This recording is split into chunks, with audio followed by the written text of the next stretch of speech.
Shri Sunnykutty Abraham, ഇപ്പോൾ എത്ര കാലം നിലമ്പൂർ UDF-നൊപ്പമായിരുന്നു? ആര്യാടൻ മുഹമ്മദിൻ്റെ മണ്ഡലമായിരുന്നു. പിന്നീട് ആര്യാടൻ ഷൗക്കത്തിനെ നിർത്തിയപ്പോൾ ആര്യാടൻ ഷൗക്കത്ത് പരാജയപ്പെടുകയായിരുന്നു. പിന്നെ 2 തവണയായിട്ട് PV അൻവറിലൂടെ ഇടതുപക്ഷം അവിടെ വിജയിക്കുകയാണ്. PV അൻവറിന് അവിടെ ഒരു വോട്ട് ബേസ് ഉണ്ട് എന്നുള്ള കാര്യം വ്യക്തമാണ്. അത് ഇപ്പോൾ CPM-നൊപ്പമായിരുന്ന CPM-ൻ്റെ വോട്ടാണ് എന്ന് പറഞ്ഞാൽ CPM-ൻ്റെ സ്ഥാനാർത്ഥിയെ നിർത്താമായിരുന്നല്ലോ. എന്തുകൊണ്ട് PV അൻവറിനെ തീരുമാനിക്കുന്നു? അൻവറിൻ്റെതായ ഒരു വലിയ സ്വാധീനം അവിടെ ഉണ്ട് എന്നതിൻ്റെ തെളിവാണ്.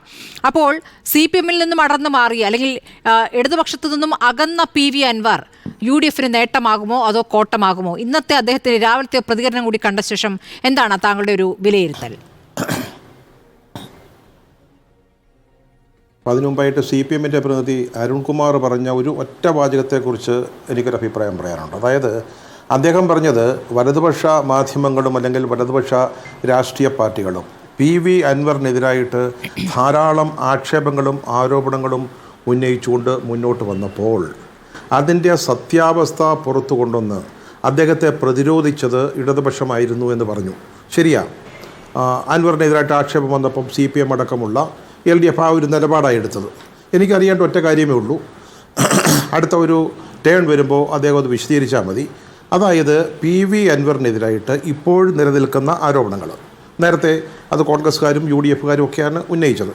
ആ ആരോപണങ്ങൾ ശരിയായിരുന്നില്ല, വ്യാജമായിരുന്നു, അദ്ദേഹം CPM-ൻ്റെ സഹയാത്രികനായതുകൊണ്ട് അദ്ദേഹത്തിനെതിരായിട്ട് ഉന്നയിച്ചതായിരുന്നു എന്ന് ഇപ്പോഴും CPM കരുതുന്നുണ്ടോ എന്നുള്ളതൊന്ന് പിന്നീട് വിശദീകരിച്ചാൽ മതി. ഇടയ്ക്ക് കയറി പറയരുതേ, കാരണം എനിക്ക് സമയമില്ല, അതുകൊണ്ട് നമ്മൾ ചർച്ചയായിട്ട് പകുതിയൊക്കെ കഴിയുകയാണ്.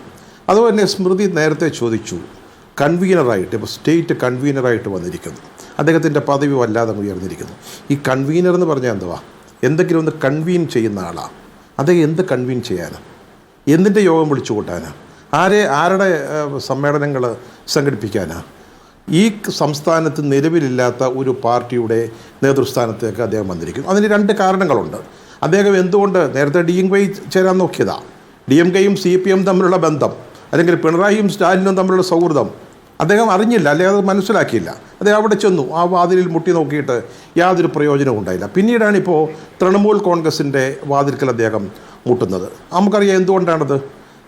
എന്നെ UDF-ൽ എടുക്കണമെന്ന് UDF-നോട് ആവശ്യപ്പെട്ടാൽ, എന്നെ ഒന്ന് പ്രവേശിപ്പിക്കണം എന്ന് പറഞ്ഞാൽ ഇവിടെ കോൺഗ്രസ്സുകാരോ അല്ലെങ്കിൽ ലീഗോ അല്ലെങ്കിൽ UDF മൊത്തം അതിനെ വേണ്ട രീതിയിലുള്ള ഒരു അംഗീകാരം കൊടുക്കില്ല, അതിന് ചെവി കൊടുക്കില്ല എന്നറിയാവുന്നതുകൊണ്ട് അദ്ദേഹത്തിനൊരു രാഷ്ട്രീയ പാർട്ടിയുടെ ലേബൽ വേണമായിരുന്നു. അതിനിപ്പോൾ നമുക്കറിയാം, ആകമാന ഇന്ത്യ നോക്കുമ്പോൾ പ്രാദേശിക പാർട്ടികൾ പലതും NDA-യുടെ കൂടെ, മറ്റേതിനൊക്കെ ഇവിടെ ചെറിയ ചെറിയ ഘടകങ്ങളുണ്ട്, RJD അടക്കം, അല്ലെങ്കിൽ പല പാർട്ടികൾക്ക് ഇവിടെ ഘടകങ്ങളുണ്ട്. അപ്പോൾ അതുകൊണ്ട് ആ കൂടെ മിച്ചം വന്ന ഒരു പാർട്ടി എന്ന് പറയുന്നത് ഈ തൃണമൂൽ കോൺഗ്രസ്സാണ്. അപ്പോൾ അവിടെ പോയിട്ട് അദ്ദേഹത്തിൻ്റെ ആ പാർട്ടിയുടെ ഇവിടുത്തെ നേതാവ് പ്രതിനിധി ആയിക്കഴിഞ്ഞാൽ ഇവിടെ ആ റൂട്ടിലൂടെ, തൃണമൂൽ എന്ന് പറയുന്നൊരു ചെറിയ പാർട്ടിയല്ല, ബംഗാൾ ഭരിക്കുന്ന ഒരു പ്രമുഖ രാഷ്ട്രീയ കക്ഷിയാണ്, ദേശീയ തലത്തിൽ വലിയ ഉള്ള പാർട്ടിയാണ്. കാരണം 29 MP-മാരുണ്ട് ലോക്സഭയിൽ ആ പാർട്ടിക്ക്.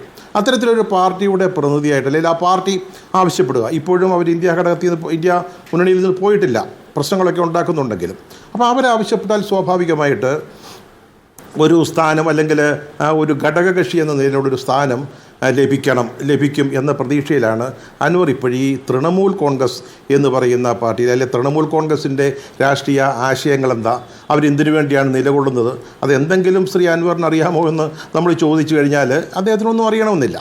പിന്നീട് അദ്ദേഹം MLA സ്ഥാനം രാജിവെച്ചു. ഇവിടെ അരുൺകുമാർ പറഞ്ഞ പോലെ ഞാൻ ഒരിക്കലും രാജിവെക്കില്ലെന്ന് പറഞ്ഞതാ. ഞാൻ എൻ്റെ ജനങ്ങളെ തള്ളിക്കളയില്ല എന്ന് പറഞ്ഞ ആളാണ് ഇപ്പോൾ രാജിവെച്ചിരിക്കുന്നത്. എന്തിനാ? അടുത്ത നിയമസഭാ തിരഞ്ഞെടുപ്പിന് മുമ്പ് ഇവിടെ ഒരു ഉപതെരഞ്ഞെടുപ്പിൻ്റെ സാഹചര്യം കൂടെ സൃഷ്ടിക്കണം. അതെന്തിനാണ്? അങ്ങനെ ഒരു സാഹചര്യം ഉണ്ടാകുമ്പോൾ നിലമ്പൂരിൽ സ്മൃതി പറഞ്ഞല്ലോ, ഞാൻ ആ ചോദ്യത്തിലേക്ക് വരുന്നത്, 2 തവണയായിട്ട് അൻവർ ജയിക്കുകയാണ്.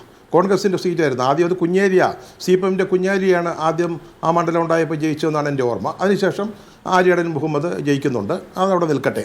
അപ്പോൾ ആ ഒരു സാഹചര്യത്തിൽ ഈ UDF-ന് അനുകൂലമെന്ന് പറയാവുന്ന 2 തവണ പക്ഷേ തോറ്റുപോയ ഈ മണ്ഡലത്തിൽ ഒരു ഉപതെരഞ്ഞെടുപ്പ് വരികയാണെങ്കിൽ, താങ്കൾ നേരത്തെ പറഞ്ഞ അദ്ദേഹത്തിന് നിലമ്പൂര് വലിയ സ്വാധീനമാണെന്നാണല്ലോ പറഞ്ഞത്. എനിക്കറിഞ്ഞുകൂടാ ആ സ്വാധീനം എന്താണെന്നുള്ളത്. CPM-ഉം അദ്ദേഹം ഒരു ഉദാഹരണം പറയാം, വലിയ സ്വാധീനവും ഒരു ഉദാഹരണം പറയാം. ആന ചവിട്ടി ഒരു ആദിവാസി യുവാവ് കൊല്ലപ്പെട്ട സംഭവത്തിൽ വനം വകുപ്പിന്റെ ഓഫീസ് അടിച്ചു തകർത്ത സംഭവം ഉണ്ടായല്ലോ. അന്ന് അദ്ദേഹത്തെ അറസ്റ്റ് ചെയ്തല്ലോ. അറസ്റ്റ് ചെയ്തപ്പോൾ ഒരു സഭാ പ്രതിനിധി തന്നെ പ്രതികരിച്ചത് അറസ്റ്റിലായിരിക്കുന്നത് കർഷകരുടെ പ്രതിനിധിയാണ് എന്നുള്ളതാണ്. കർഷകൻ തന്നെയാണ് അറസ്റ്റിലായിരിക്കുന്നതെന്നാണ് പറഞ്ഞത്. അപ്പോൾ അങ്ങനെ വൈകാരികമായി സ്മൃതി അടുത്തായിട്ട് ഞാൻ അതിലേക്ക് തന്നെ വരിക, യാതൊരു സംശയവുമില്ല. അപ്പോൾ അങ്ങനെ ഒരു സാഹചര്യം ഉണ്ടായാൽ യു ഡി എഫ് പിന്നെ ഇദ്ദേഹത്തെ ആശ്രയിക്കാൻ നിർബന്ധിതനാകും എന്നൊരു കണക്കൂടില്ല. അതാണ് ഈ രണ്ട് നടപടി. തൃണമൂലിൽ ചേരുന്നു, പിന്നീട് MLA സ്ഥാനം രാജിവെക്കുന്നു. പിന്നീട് താങ്കൾ പറഞ്ഞ ഈ ആന ചവിട്ടിയ ഒരു ചെറുപ്പക്കാരൻ, ആദിവാസി ചെറുപ്പക്കാരൻ മരിച്ച സാഹചര്യത്തിലുണ്ടായ ആ പ്രത്യേക സാഹചര്യങ്ങൾ, അദ്ദേഹം ഇന്ന് ജോയിയെ അങ്ങ് കോൺഗ്രസിൻ്റെ സ്ഥാനാർത്ഥിയായിട്ട് അങ്ങ് പ്രഖ്യാപിച്ചല്ലോ. ഇപ്പം സ്മൃതിയുടെ ചോദ്യങ്ങൾക്ക് മറുപടി പറയുമ്പോൾ ആര്യാടനുള്ള ഷൗക്കത്തിനുള്ള സമീപനം അല്ലെങ്കിൽ ജോയിയെ സ്ഥാനാർത്ഥിയാക്കിയതൊക്കെ പുള്ളി എന്ന് മയപ്പെടുത്തിയിട്ടുണ്ട്. അദ്ദേഹം ഇന്നങ്ങ് പ്രഖ്യാപിച്ചു. VS ജോയി UDFിൻ്റെ സ്ഥാനാർത്ഥി അദ്ദേഹമാണ് പ്രഖ്യാപിക്കുന്നത്. അദ്ദേഹത്തിന് എന്താ കാര്യം കോൺഗ്രസിൻ്റെ കാര്യത്തിൽ? അവിടെ അദ്ദേഹം എടുത്തൊരു തന്ത്രമെന്ന് പോലും ഞാൻ പറഞ്ഞു, ഒരു കുതന്ത്രമുണ്ട്. അദ്ദേഹം പറഞ്ഞത് ജോയിയുടെ ഒരു എന്താ പറയുക ക്വാളിഫിക്കേഷനായിട്ട് പറഞ്ഞത് സ്മൃതി ശ്രദ്ധിച്ചോ? അത് ജോയി ഈ മലപ്പുറം ജില്ലയുടെ അല്ലെങ്കിൽ നിലമ്പൂർ മണ്ഡലത്തിൻ്റെ കിഴക്കൻ പ്രദേശങ്ങളിൽ നിന്ന് മലയോര പ്രദേശങ്ങളിൽ നിന്ന് വരുന്ന ഒരാളാണ്. അവിടെ ഈ കാട്ടുമൃഗങ്ങളുടെ കാട്ടാന അല്ലെങ്കിൽ കാട്ടുപോത്ത്, കടുവ, കാട്ടുപന്നി ഇവരുടെയൊക്കെ ഒരു ശല്യം അവിടുത്തെ കൃഷിക്കാർക്ക് ഉണ്ടാകുന്നുണ്ട്. അപ്പം അവരുടെ ഒരു പ്രകൃതി എന്ന് വെച്ചാൽ അത് മുഴുവൻ ക്രിസ്ത്യാനികളാണ്. ഈ മലയോര പ്രദേശത്ത് ഈ കാട്ടുമൃഗങ്ങളുടെ ആക്രമണങ്ങൾക്കിരയാകുന്നതൊക്കെ മുഴുവൻ ക്രിസ്ത്യാനികളാണ്. അപ്പം ക്രിസ്ത്യാനികളുടെ കൂട്ടത്തിൽ നിന്ന് ഒരാൾ ഒന്ന് ആലോചിച്ച് നോക്കിയേ, സ്വയം അനുഭവസ്ഥനാണെന്ന് കൂടി പറയുന്നുണ്ട്. ആര്? VS ജോയ്. അദ്ദേഹം നിലമ്പൂർകാരനാണല്ലോ. അദ്ദേഹത്തിന്റെ വീടിന് ചുറ്റും ഈ പ്രശ്നമുണ്ട്, ഈ ആശങ്കയുണ്ട്. പക്ഷേ അവിടെ കൂടുതൽ അവിടെ കുടിയേറ്റ ക്രൈസ്തവർ ധാരാളമുണ്ട്. പക്ഷേ കാട്ടിൽ നിന്ന് പുറത്തേക്ക് വരുന്ന കാട്ടാനയോ കാട്ടുപോത്തോ ഒക്കെ ഇത് ഏത് ക്രിസ്ത്യാനിയുടെ ഭൂമിയാണ്, ഈ കൃഷിഭൂമി ക്രിസ്ത്യാനിയുടെയാണെന്ന് ചോദിച്ചിട്ടാണ് അവിടെ ആക്രമണം ഉണ്ടാക്കുന്നത്, അല്ലെങ്കിൽ ആക്രമണം നടത്തുന്നത്, കൃഷി നശിപ്പിക്കുന്നത്. അവർ പുറത്തേക്ക് നമുക്ക് ജീവിക്കാനുള്ള സാഹചര്യങ്ങൾ കാട്ടിലില്ലാത്തതുകൊണ്ടാണ്. ഇപ്പോൾ വന നിയമ ഭേദഗതിക്കെതിരെ ഒക്കെ പ്രതിഷേധിക്കുന്നത് സഭയാണല്ലോ ഈ കാര്യത്തിലൊക്കെ ശക്തമായ പ്രതിഷേധവുമായി പ്രതികരണവുമായിട്ടൊക്കെ രംഗത്ത് വന്നിട്ടുള്ളത്. അപ്പോൾ അതിന്റെ കൂടി പശ്ചാത്തലത്തിലാണ് അദ്ദേഹം അത് പറയുന്നത്. സ്മൃതി, ഞാൻ സമ്മതിച്ചു, സഭയ്ക്ക് ആ നിലപാടുണ്ട്. സഭയ്ക്ക് ആ നിലപാടുള്ളത് കൊണ്ടാണ് LDFിലെ ഘടകകക്ഷിയായ കേരള കോൺഗ്രസ് മാണി ഗ്രൂപ്പ് ആ നിലപാടെടുക്കുന്നത്. അതുകൊണ്ട് ഇത് ക്രിസ്ത്യാനിയുടെ മാത്രം പ്രശ്നമാണോ? ക്രിസ്ത്യാനിയുടെ മാത്രം പ്രശ്നമാണെന്നും അതുകൊണ്ട് ജോയിയെ നമുക്ക് സ്ഥാനാർത്ഥിയാക്കണമെന്ന് പറയാൻ ഇങ്ങേരാരാ? കേരളത്തിലെ കോൺഗ്രസിൻ്റെ ഒരു സ്ഥാനാർത്ഥിയെ നിശ്ചയിക്കാൻ, അല്ലെങ്കിൽ ആര്യാടൻ ഷൗക്കത്ത് ശരിയല്ല എന്ന് പറയാൻ അയാൾ ആരാന്നാ ചോദിക്കുന്നത്? അയാളോട് മത്സരിച്ചതാ. ആര്യാടൻ മുഹമ്മദ് മകനാണ്. എന്നാണോ കുഴി തോണ്ടി എന്ന് പറഞ്ഞാൽ അദ്ദേഹം വാസ്തുതി കുഴി തോണ്ടിയ ജോയിക്കാം. ഒന്ന് ആലോചിച്ച് നോക്കി. VS നല്ല മിടുക്കനായ ഒരാളാണ്. VSനെതിരായിട്ട് മത്സരിച്ച ആളാണ്. നല്ല DCC പ്രസിഡന്റാണ്. ഇവിടുത്തെ ഈ മൊത്തം ജില്ലകളിലെ 3 or 4 DCC പ്രസിഡന്റുമാരെ ആ പാർട്ടിയുടെ സർവേ നടത്തിയപ്പോൾ അതിന് മുമ്പിൽ വന്ന ഒരു നേതാവാണ്. പക്ഷേ ഞാനൊന്ന് ചോദിക്കട്ടെ, അദ്ദേഹത്തിനൊരു ചാൻസ് ഉണ്ടെങ്കിൽ, അടുത്ത തവണ ഒരു ചാൻസ് ഉണ്ടെങ്കിൽ കോൺഗ്രസിനെ കൊടുക്കുമോ? ഇദ്ദേഹത്തിൻ്റെ സ്ഥാനാർത്ഥിയായിട്ട് ജോയി മാറിക്കഴിഞ്ഞില്ലേ? ജോയിക്കിനി ഒരു അവസരം കിട്ടുമോ, അല്ലെ പാർട്ടി കൊടുക്കുമോ? ഒന്ന് ആലോചിച്ച് നോക്കി. എന്തിനു വേണ്ടിയാണ് ഇത് ചെയ്തത്?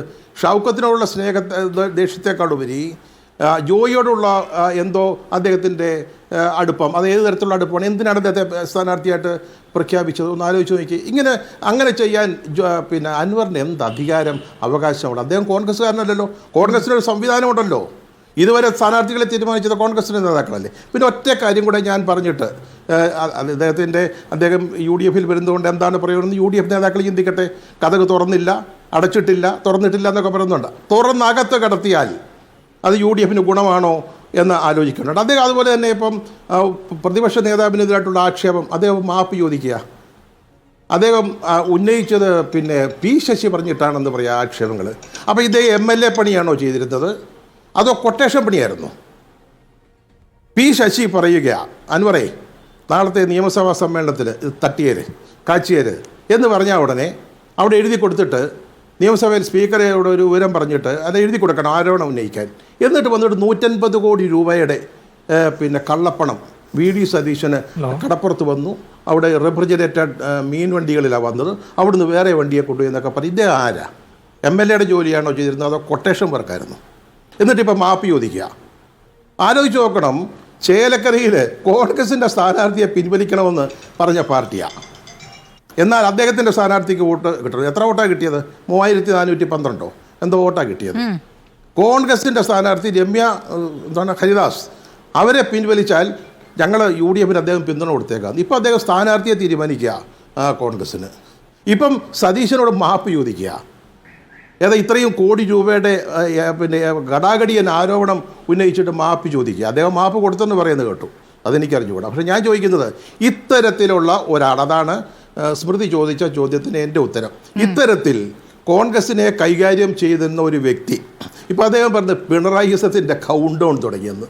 അൻവർ രാജിവെക്കുകയും തൃണമൂൽ കോൺഗ്രസിലേക്ക് ചേരുകയും ചെയ്തപ്പോഴേ പിന്നെ പിണറായിസത്തിൻ്റെ കൗണ്ട് ഡൗൺ തുടങ്ങിയെന്ന്. ഇത്തരത്തിലുള്ള ഒരാൾ UDFിലേക്ക് വാതിൽ തുറന്നിട്ട് കയറ്റുകയോ അല്ലെങ്കിൽ വേര് പൊളിച്ച് കടന്നു വരികയോ ഒക്കെ ചെയ്തു കഴിഞ്ഞാൽ അത് എത്രത്തോളം ഗുണകരമാണെന്ന് നമ്മൾ ആലോചിക്കണം. ഇദ്ദേഹത്തിൻ്റെ ഈ പിണറായിയോടുള്ള ഫൈറ്റ് ഉണ്ടല്ലോ, അത് കാണുമ്പോൾ എനിക്ക് ഓർമ്മ വരുന്നത് അണ്ണാൻ ആനയെ വെല്ലുവിളിക്കുന്നത് രീതിയിലുള്ളതല്ലാതെ അല്ലാതെ ഇദ്ദേഹം എന്ത് ചെയ്യാനാ പിണറായി? CPMനെ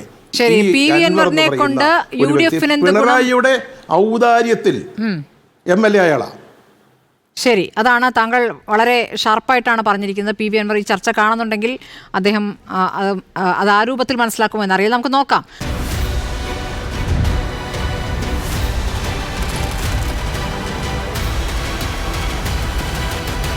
ഡിബേറ്റ് വിത്ത് സ്മൃതി പരുത്തിക്കാട്.